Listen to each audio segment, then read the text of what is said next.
Azərbaycan Respublikasının Prezidenti, hörmətli cənab İlham Əliyevə, hörmətli cənab Prezident, mən Füzuli rayonunun Qərbəkə sakini Qurbanov Məhəmməd Rəşidoğlu, oğlumun qeyri-qanuni əməliyyat şərtində saxlanılması, həbs olunması barədə sizə çoxsaylı müraciətlər, teleqramlar göndərmişəm. Belə ki, oğlum Real Media İnternet az saytının təsisçisi və baş redaktorudur.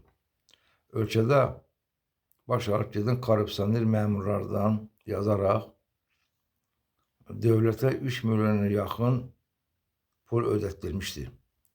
Və həmin o korrupsioner məmurlar oğlundan qisas əməliyyatı keçirmək üçün yollar axtarırlar. Və nəhayət bu həmin qisası onlar sizin prezid aparatının, sizin mühafizə xidməti generalınız Elşən Zeynalovun vasitəsilə onun əli ilə nəhayət ki yollar tapıb oğlumun 18 aprel 2024-cü tarixdə Bakı şəhərinə gedərkən qeyri-əməliyyat şəraitində Qaradağ İstihbarat postunda saxlanılıb, Daxçılar Nazirinin baş mütəşəkkillər qarşı mübarizə idarəsi tərəfindən götürülmüşdür. Həmin tarixə kimi oğlumun saxlanılması barədə istər Daxçılar Nazirliyinə, istər də baş prokurora heç bir əməliyyat tədbiri keçirilməsi üçün ərizə və şikayət və müraciətə daxil olmamışdır. Sadəcə adı çəkilən sizin mühafizə generalının xüsusi tapşırığı və sifarişi əsasında oğlum saxlanılıb və aparılmışdır. Onun saxlanma səbəbi ondan irəli olmuşdur ki, oğlum yazaraq devlətə pul ödətdirdiyi Veysel Oğullar şirkəti deyilən bir şirkət var, Azərbaycanda fəaliyyət göstərir. Həmin şirkətə də sizin mühafizə generalınız Elşən Zeynalov himadarlıq edir. Belə himadarlıq edir, onun qardaşı həmin şirkətlə iş birliyi var və iş birliyinin əsasına görə də onu müdafiə edir və onu tapşırır. Və bu minvalla, yəni qeyri-rəsmi göstəriş əsasında oğlumu saxlayıb baş müzakirələr qarşı mübarizə idarəsinə aparmışlar. Və oğlum bir gün saxlandıqdan sonra müstəntiq oğlumun telefonuna girərək, telefon vasitəsilə vəzifəli iş adamlarını müəyyənləşdirib, bir gündən sonra ora çağırıb və təhdidlə onlardan ərizə almışdı. Güya ki, mənim oğlum onları hədə qorxu edib, pul tələb edib, onları rüsvay edici material yazmağını hədələnibdir. Faktın bunların da heç bir öz təsdiqini tapmadı. Və beləliklə işi ilk öncə Lənkəran Ağır Cinayətlər Məhkəməsinə verildi. Lənkəran Ağır Cinayətlər Məhkəməsinin hakimi Xammad Nuriyev məhkəmə içində araşdırması aparmadan və verilən vəsadətləri aydınlıq gətirmədən oğlumu həbs elətdilər. Oğlumu həbs elətdilər və bu həbsdən də biz narazı olaraq Şirvan Apellyasiya Məhkəməsinə müraciət elədik. Və Şirvan Apellyasiya Məhkəməsinin də hakimi Pərviz Həziyev ilk öncə mələk donuna girərək bildirdi ki, mən bütün məhkəmə araşdırması aparacağım, istintaq araşdırması aparacağım, günahkarlar kimdir, cəzalanacaqdır ya sizə lazım köməklər olunacaqdır. Buna baxmayaraq, adı çəkilən sifarişçi gözünü məhkəməyə də təsir göstərmiş və sifariş göndərmişdir. Bilmirəm, təsir göstərdi, bilmirəm, sizin adınızdan istifadə edib, bilmirəm. O da həmin qərarı qüvvədə saxladı. Bundan da narazı olaraq biz işi yenə Ali Məhkəməyə göndərdik. Ali Məhkəmənin də hakimi Rəşad Abdulov məhkəmə prosesi zamanı imkan vermədi nə vəkil danışmağına, oğlumun danışmağına. Tələm-tələsidir, tez nə istəyirsiniz? Sözünün məqsədini nədir? Və məhkəmə sualıdır bu. Məqsədini nədir, nə istəyirsiniz? Tələbin nədir, tələm-tələsi deyə bir yarım saat içində o da qərarı qüvvədə saxladı və oğluma 6 iş qüvvəsində, qərar qüvvəsində saxlanıldı. Yəni, hörmətli cənab prezident, yəni bunlar deməkdə sizə məqsədim odur ki, siz tərəfindən təyin olunan hakimlər, sakinlər, vətəndaşları yox, korrupsionerləri və lazımı onlarla işbirliği olan adamları müdafiə edirlər. Mən dəfələrlə demişəm, yenə də deyirəm ki, mənim oğluma qaldırılan cinayət işi saxta, qondarmadır, sifarişdir. Bunu araşdırılsın. Bunu araşdıran yoxdur. Nə qədər müraciət eləmək olar, nə qədər yazmaq olar sizə göndəririk. Əgər o hakim ki, bu cürə hərəkət edirsə, biz kimdən imdad, kimdən kömək istəyək? Yəni, bunun hamısının başında duran sizin mühafizə generalınız Elşən Zeynalovdur. Dediyim faktları da sübut eləməyə mən hazıram. Dəfələrlə müraciətimdə sizdən xahiş eləmişəm ki, mənim prezident administrasiyasının məsul şəxslərindən biri, hüquq şöbəsi, eləcə də Ali Məhkəmənin sədri İnam Kərimov məni qəbul eləsə, şəxsən bunlar prezident administrasiyasından Mehriban xanım qəbul etsin, işin məzinin gedişatın, iş hardan qaynaqlanıb, kimlərin sifarişidir, kimlərin göstərişidir, mən onun asılamasını da verməyə hazıram. Əgər mən asılamamda mənim hər hansı bir səhvlik, anlaşılmazlıq olarsa, mən özümlə məsuliyyətə cəlb olunmağı sizdən tələb edirəm, sizə xahiş edirəm.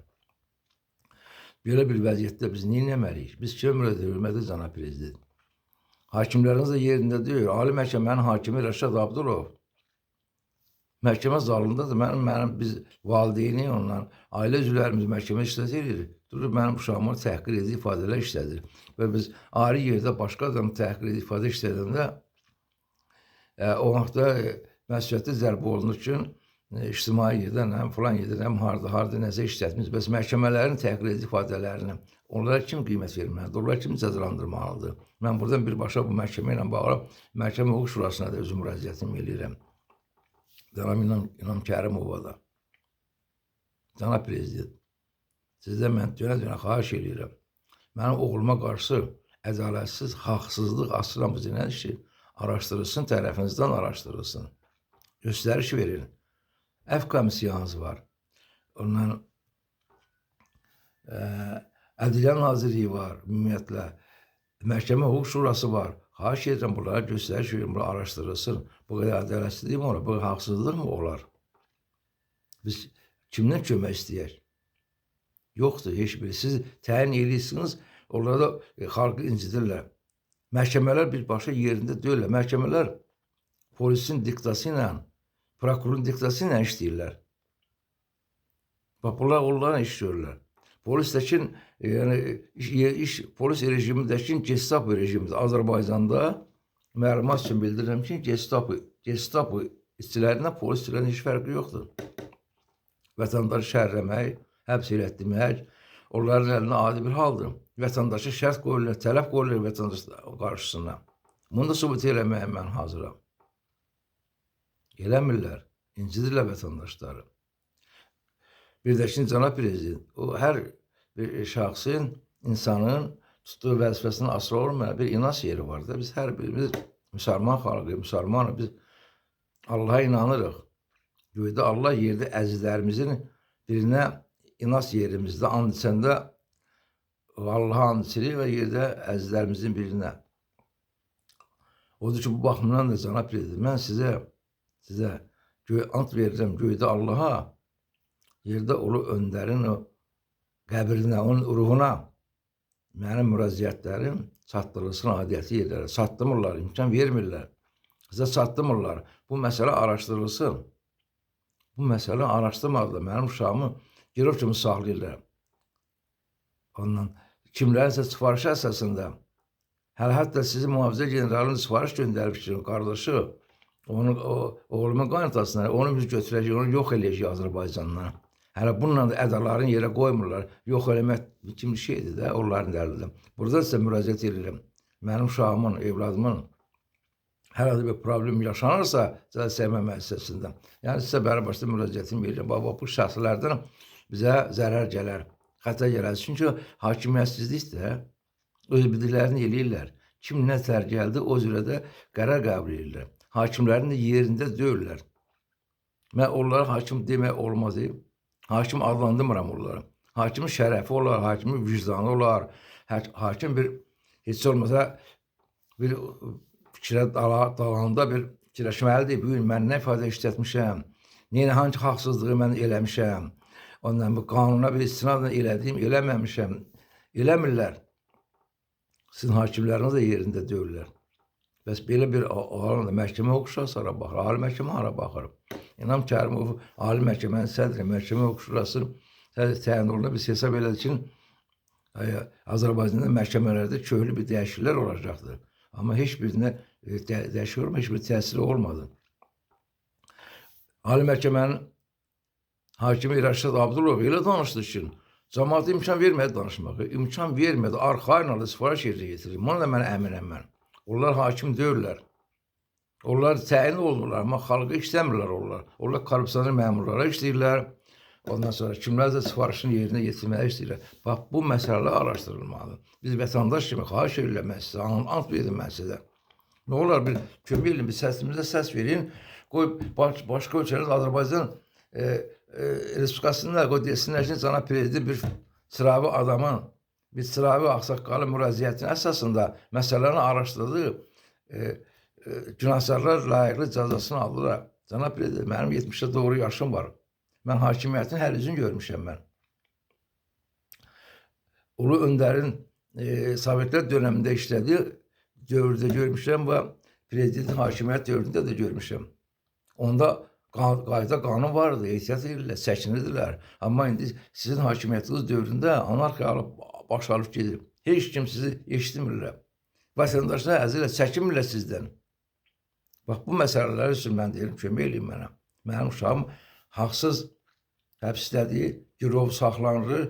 Yenə deyirəm, təkrarçılıq olmasın, sizin mühafizə generalının sifarişi əsasında kimlərəsə göstəriş verib. Daxillər Nazirliyin sifarişi əsasında. Çünki Daxillər Nazirliyi bir dəfə də 2018-ci ildə onda müavini idi, oğlumu bandad deyə apartını bir gecə saxlayıb, səhəri yazını saytdan çıxartdıktan sonra sərbəst bıraxmışdılar. Bu iddia, bu ədəvət o vaxtlardan gedir. Baş prokurorun qəbulunda olur mənim oğlum dəfələrlə. Baş prokurorun vasitəsilə deyirlər, pul ödətilirdi. Amma baş prokuror da məni aldatdı görüşdə, Beyləqan görüşündə məni aldatdı. Yəni, məni aldatma, vətəndaşlar aldatma nə deməkdir? Sizə səs verir, siziniz. Mən hesab edirəm, bizi aldatmaq, sizə yanlış məlumat vermək demə bir şeydir, mən belə qəbul edirəm. O da xahiş edirəm, mənim müraciətim nəzərə, bu mənim sizə 5-6-cı dəfə müraciətimdir, mənim məktublarım da gedir, bir daş olur, bir qoyum, priz aparatında həmən adı çəkilən, məmurlar tərəfindən qarşısı alınır, çatdırılmır. Yoxdur, cənab prezident, Azərbaycanda hakimiyyət yoxdur. Mən sübut eləyirəm onu, çünki yoxdur Azərbaycanda hakimiyyət. Çünki məhkəmələr yerində deyil, içində qorqanları yerində deyil, vətəndaş istədiyi, formal istədiyi, formal cəmaatı əzirlər. Bax, bunu araşdırmaq lazımdır. Mən də sizə deyirəm ki, mən bir vətəndaş olaraq sübut eləməyə də hazıram onu mən. Xahiş edirəm, mənim səsimə səs verilsin. Sizi göstəriş verin, tapşırıq verin, araşdırılsın.